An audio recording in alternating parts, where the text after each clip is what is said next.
What's going on, guys? Welcome along to another video. I'm Matt and XR, and today we have got the F900 XR from BMW. Now, my GSA is in for some work and an MOT, so I've got this as a loaner bike.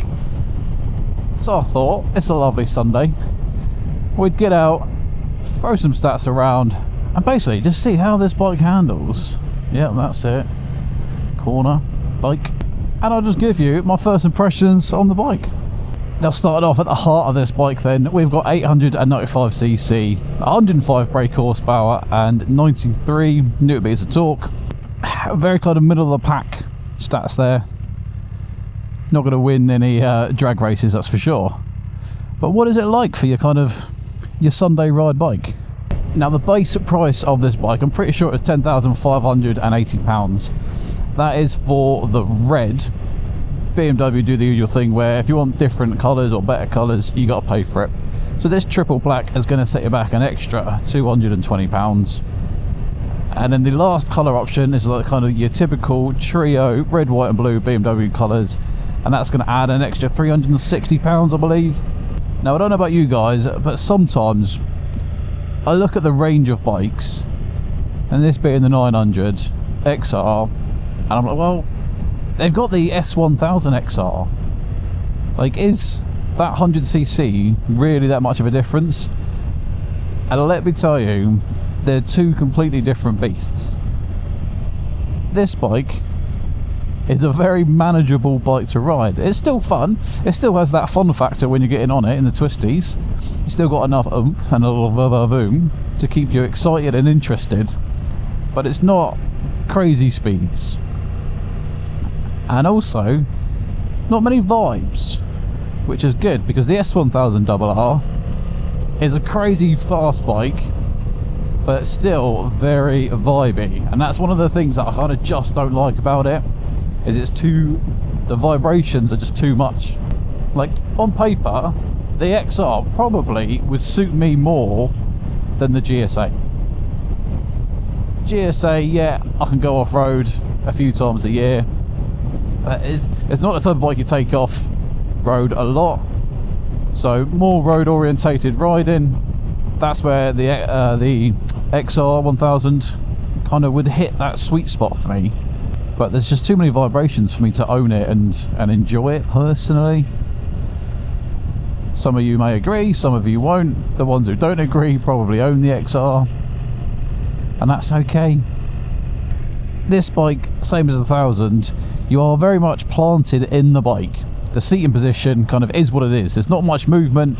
The back of my bum is hitting the passenger seat, so I can't go any further back, and my crotch is hitting the bottom of the tank. So like, I'm in it, like I can't move around. And yeah, the S1000 XR is exactly the same. It's a very kind of low seat in the bike. You get some bikes where you're like perched on top, and others that you're like in it. And this 900 XR, you're definitely in the bike. Looking at some of the electronics on this bike then, so we have got the nice typical 6.5-inch TFT screen. We've got the GPS bracket, we've got cruise control, we've got heated grips, we've got quick shifter up and down. Quick shifter is very nice and it's very smooth as well. And a lot of these extras, like the GPS bracket, cruise control, quick shifter, heated grips, unfortunately do not come as standard. And BMW provides several different packages that you can buy and get multiple different ones. But I think there's like a dynamic package and then like a travel or a touring package. If you don't want to pay for a package because you're not going to use all the parts, and you just want the quick shifter and you just want the cruise control, then you can add those separately. But personally, once you go through the configurator and you realise how much they cost individually, sometimes you might as well just get the package. Because sometimes you'll pay the same amount for the package as then a few bits, and then you end up getting the extra bits that are in the package. Hopefully that makes sense. Just like the F900 GS, the quick shifter is really, really nice on this. Much nicer than my GSA. This thing has got more than enough punch to do any overtakes or to get excited in the twisties. We do have some rider modes as well. Again, there's basic, I think there's like rain and road for the base rider modes, and then if you add in like the dynamic package, you then get dynamic rider mode. Now the screen up front, I'm not sure if that's the tallest screen or not. I'm 6'1" and 115 kilos for reference. The screen is adjustable one-handed, got the lever on the right hand side, and then you just lift up and put it down.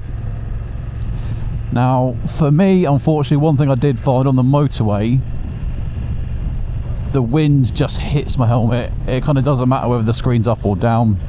I found it a little better if it was down, because then the wind was hitting kind of like chest and up, whereas when when the screen is all the way up, it's kind of just hitting the helmet and up, and it is quite noisy and there's a lot of buffeting.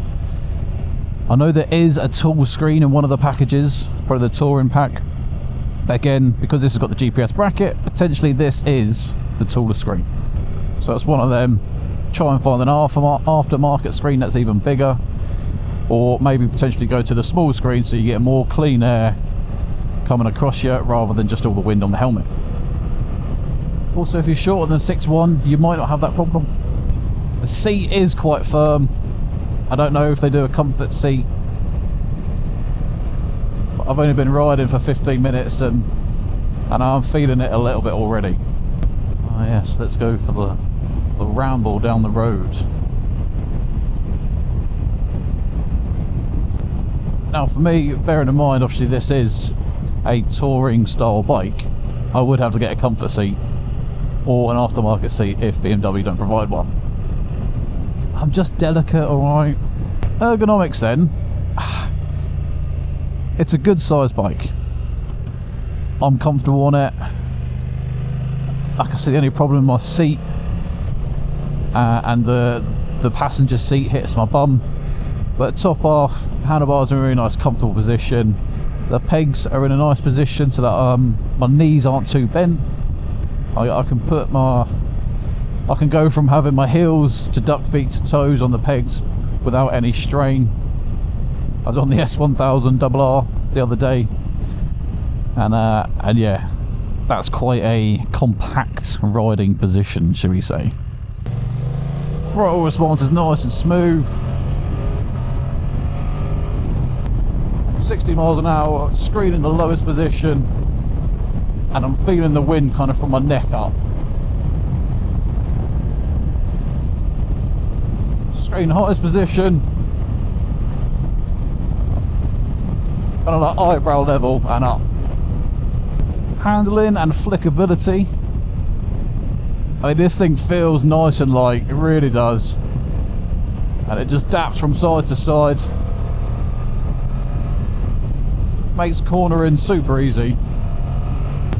There is quite a lot of travel on that front suspension when you're getting on it on the brakes. Back brake, nothing to shout home about, but the front brakes are fine. I love doing 30 and a 60 as well.